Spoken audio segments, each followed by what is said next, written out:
Report सगळे normal आहेत, पण पोट मात्र कधीच नॉर्मल वाटत नाही. ब्लोटिंग, गॅस, कधी कॉन्स्टिपेशन, कधी डायरिया, तर कदाचित तुम्हाला इरिटेबल बॉवेल सिंड्रोम असू शकतो.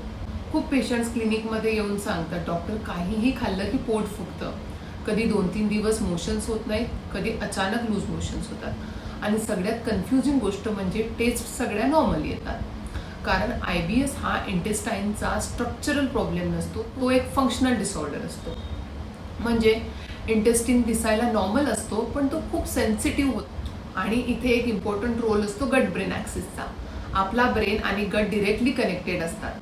जेव्हा स्ट्रेस वाढतो तेव्हा बॉडीमध्ये एक हॉर्मोन रिलीज होतो, जसा की कोर्टिसॉल. हा हॉर्मोन गट मुवमेंट आणि सेन्सिटिव्हिटी दोन्ही डिस्टर्ब करू शकतो. म्हणून स्ट्रेस वाढला की IBS symptoms suddenly flare up होतात. गुड न्यूज म्हणजे IBS डेंजरस डिसीज नाही, पण तो कंट्रोल करण्यासाठी इम्पॉर्टंट आहे stress management, proper diet, regular routine आणि राईट ट्रीटमेंट. हे सगळं एक सोबत केलं तर IBS खूप चांगल्या प्रकारे मॅनेज होऊ शकतो.